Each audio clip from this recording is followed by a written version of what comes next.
Today I thought we would get into 3 cocktails made with a Mexican spirits. Some of them you know, some of them you don't know, but you know what? All of them are going to be satisfying. They're going to be amazing. 3 Mexican cocktails. Let's go! Thank you to ZBiotics for sponsoring today's video. ZBiotics is a game-changing product. Just use it before a night out with drinks to make your mornings a little easier on yourself. It's called pre-alcohol. ZBiotics pre-alcohol probiotic drink is the world's first genetically engineered probiotic. It was invented by PhD scientists to tackle rough mornings after drinking. Here's how it works. You ready? When you drink, alcohol gets converted into a toxic byproduct in the gut. It's a buildup of this byproduct, not dehydration, that's to blame for rough days after drinking. Pre-alcohol produces an enzyme to break this byproduct down. Just remember to make pre-alcohol your first drink of the night, drink responsibly, and you'll feel your best tomorrow. From the crack of the bat at the stadium to the start of wedding season and the roar of the engines in Indy, May is packed with back-to-back reasons to be out.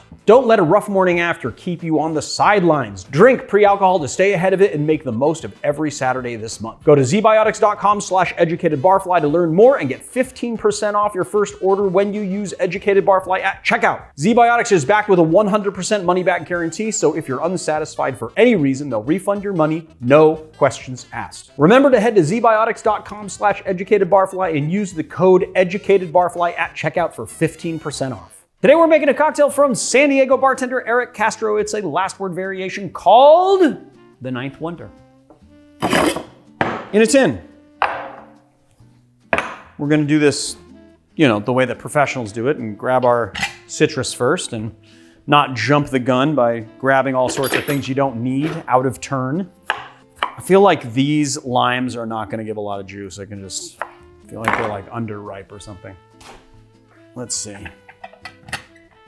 Let's see if 1/2 will give me, well, it wasn't that hard to, I think that's gonna be what we need. 3/4 ounce of lime juice, oh, just under. Yeah, I was wrong. I had all sorts of faith in that lime and my faith was completely tested. What's that? You couldn't squeeze out a little bit more? No, it was completely done. The nice thing about this juicer that hasn't shipped yet for some reason is that you get a really good squeeze on your citrus and you don't waste any of it. All right, so 3/4 ounce of lime juice, 3/4 ounce of Ancho Reyes into the tin. And Ancho Reyes is? A poblano pepper liqueur. There are 2 varieties, regular and green. That is the original. One of the reasons why I chose this cocktail is because it is a citrus cocktail that also contains creme de cacao, which I think is gonna be amazing. We're gonna do 3/4 ounce. I did say it was all last word variation, so it's an equal parts cocktail. And then we're gonna be using some plata tequila, or I guess it would be tequila plata, which means blanco in Spanish. I thought it meant silver. It does mean silver, but it's blanco tequila. And we're gonna do 3/4 ounce of that plata tequila. What? No, silver and blanco is not the same, is it? No, it's not. But plata, meaning silver, is blanco tequila. So the words don't mean the same thing. Right. But it is the same type of tequila. Is it? Yes, it is. There is no such thing as silver tequila and blanco tequila as 2 separate things. Oh, why do they call them different things then? I don't know, because for the same reason that, I don't know. Actually, I don't know. I do not know. Plata sounds better? I don't know. Marketing? It's Tequila Blanco. This is going in a coupe. And we're using Barfly coupe, because why not?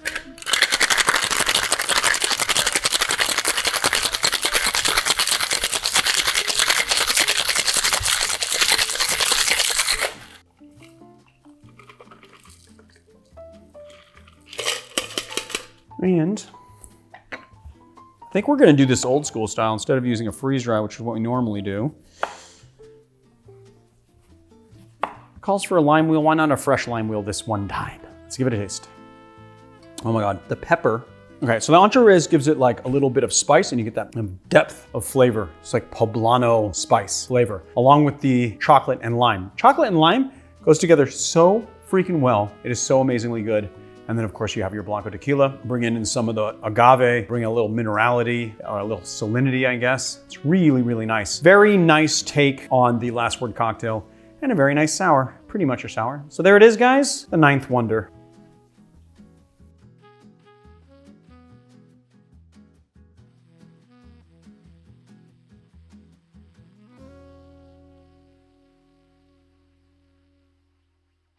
Today we're going to be tackling a cocktail from a bar called Grand Army. Grand Army is a Brooklyn-based bar co-owned by bartender and podcaster Damon Bolte, located just a few blocks south of downtown Brooklyn. It is a busy local spot with a focus on craft cocktails and sustainable seafood. The cocktail menu is ever evolving and the feel of the bar is really laid back and comfortable. It reminds me of my old bar Cole's in that it just feels sort of like Cheers, but with better drinks. Today we're going to be making a cocktail called the Snake Eyes from bartenders Robbie Dow and Ali Malone. First things first, let's build the cocktail. We're gonna do 2 ounces of coconut water. I'm actually using pressed coconut water, but if you also wanted to use something like Harmless Harvest, that would be very good in this cocktail. So we're just doing 2 ounces of coconut water, and then we're gonna do half an ounce of cane syrup, and cane syrup is actually not simple syrup. Cane syrup is made with fresh sugarcane juice where the water has been evaporated out to make a syrup. It is very rich and yummy. So we're gonna do half an ounce there. Usually we do this first, but we didn't today. But yeah, try and do least expensive ingredients first in case you mess up. Today, I'm like somewhat breaking the rule. I'm gonna grab our favorite juicer here, which is our collaboration with Barfly. And then we're just gonna press it and do 1/4 ounce of lime juice. And then we're gonna do 1.5 ounces of Mezcal. You wanna use Espadin for this cocktail. And then we're gonna do 1 teaspoon, but I could only find the half teaspoon measure, so we're gonna do 2 of these. We're gonna do 1 teaspoon of banana liqueur.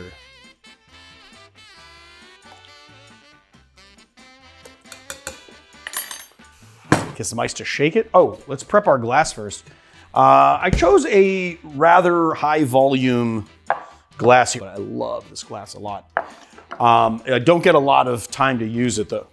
There isn't a lot of, I don't get a lot of call to use it though, so I'm very happy about being able to use it today. God, I'm like forgetting everything today. We are going to rim our glass here with a little, well not rim, I like to do a little, to make it look nice with the salt. Just going to, okay, well fuck it, I'll just do it with my finger. But I like to make it look neat here, so. I want to make this perfect. Okay, it's good enough. Okay, so we got our salt here. Cold draft action in our glass, because we're going to do this the nice and elegant way today.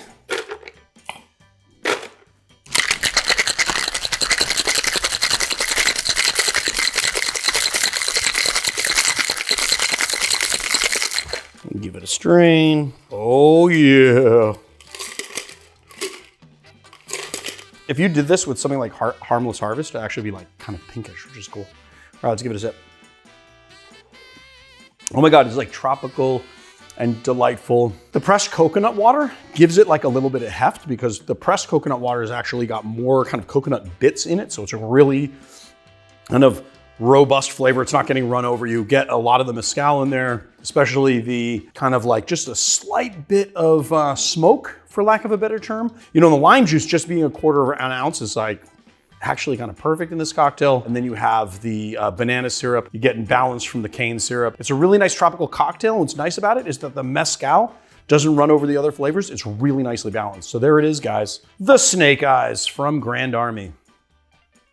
Recently, we were at Bar Convent Brooklyn, one of the largest spirits events. And while we were there, we're always looking for what we think is trending next. We saw a lot of liqueurs and rums that had a mushroom component. So today we're gonna be talking a little bit about and making a cocktail with Sol Tarasco Charanda Añejo con Hongos. Sol Tarasco Charanda Añejo con Hongos is a distinctive expression of Mexican charanda, which is a rum-like spirit produced exclusively at high altitudes in Michoacan, Mexico. It's crafted by the Pacheco family at Casa Tarasco and Uruapan. This spirit is made from 100% sugarcane juice and undergoes open air fermentation. It is double distilled in copper pot stills. It is aged for a minimum of 3 years in ex-bourbon barrels, and then macerated with Cordyceps sinensis mushroom. This is an ingredient traditionally valued in the region for its purported energizing and restorative properties. The result is a complex earthy spirit that merges traditional charanda making techniques with a unique botanical infusion. And I thought this would make a really good bee's knees variation called a Bebbo. So first thing we're gonna do is, you know what, first thing we're gonna do actually First thing we're going to do is we're going to make sure that we have honey syrup. And then we're going to take it out of the fridge and actually use it. So we do have some honey syrup, luckily for us. Okay, we're going to go citrus first. Cheapest ingredients first, as usual. Looks like our knives could use a little sharpening. Now, a Bebbo is just a bee's knees cocktail with the addition of orange juice. Today we're going to be using blood orange, which is going to make it a little more tart, and we're going to be using our mushroom-infused charanda to make a really earthy, beautiful cocktail. I think that the earthiness of the spirit is going to go really well with the lemon and honey. So we'll do 3/4 of an ounce of lemon juice, and we're doing 3/4 of an ounce of 3-to-1 honey syrup.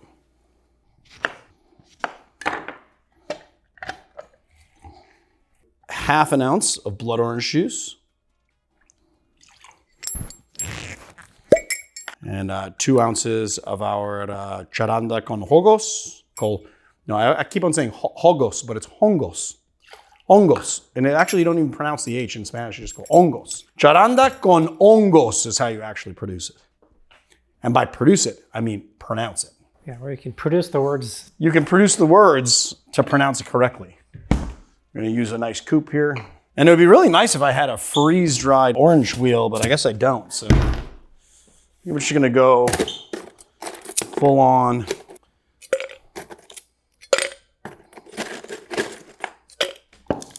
Really got to get a smaller ice bin, you know?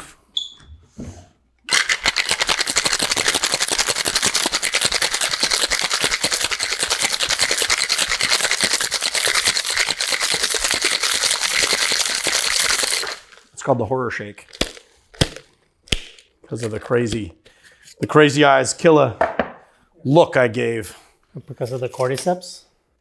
And because of the cordyceps. Yeah, I did not think of Last of Us when I was making this cocktail. Should we call this cocktail the Joel? Put a little champagne on it, call it a Bebbo Royale. For some reason, nobody likes Royale cocktails. Every time we make them, people are like, So you take any cocktail that would normally get a lot of views or whatever, or like at least a lot of nice comments about it. You put champagne in it. Don't do it, please. Everybody hates it immediately. Cheers.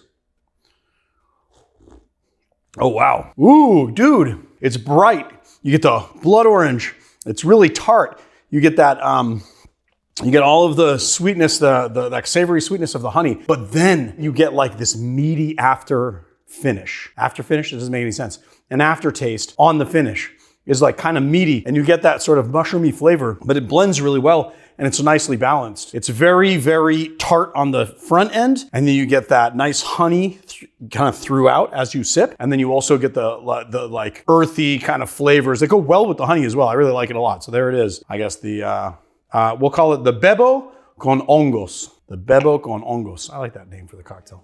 I gotta say, I think that this is my most proud moment. Like, I actually finally have a copy of the book that I wrote. It took me a year and a half to write this book. I'm very proud of it. So I would just implore everyone to go buy a book. The more books you buy, the better it is for me, and then I can make another book for you guys. I'm already thinking about new books, but I'm just super proud of this, and I just hope that you guys really enjoy it. So go out. There is a Genius link below this video and buy this book. I think you guys will really like it, and I worked really hard on it, and I love you guys, and you love me, and I love you, and you love me. It's just a love fest over here. So pick up my book along with the citrusiness, the citrusiness. What is that? Did I not? It sounded weird. How did I say it? It sounded weird when I said, I mean, I don't know if citrusiness is even a really technically a word, but it is aged for a minimum of 3 years in It is maged.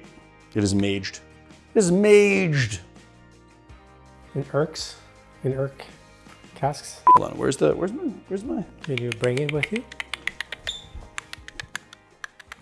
Today's Educated Barfly video is sponsored by The Educated Barfly. I don't know if you guys know this, some of you do, some of you don't, but we've got lots of really good products in our store, and we are constantly adding to those products. One of our very new additions, freeze-dried garnishes. So whereas a dehydrated garnish gives you sort of like a more tea-like caramelized scent. The freeze-dried version of that is a little bit brighter, and then all the sugars, when you freeze dry it, come to the surface, and so you get a very bright, fresh orange flavor. These guys have been a real big hit since we put them in the store. We get lots of orders for them. We also have a little bit of glassware. We have our now kind of iconic Nick and Nora style glass that we did in a regular and honeycomb pattern. This is a 6-ounce glass, kind of Nick and Nora style. And we have a brand new, more coupe style glass. It's 7 ounces. We also have the honeycomb pattern in this as well. So if you're a fan of the channel and you want to help us out, this is a very good way to help the channel and then also get something out of it. A lot of this is the glassware that you see in our videos, and so you'll be able to recreate the same cocktails that we make in the studio at home with the best possible recipes, the best possible instructions, and now the best possible glassware and garnishes.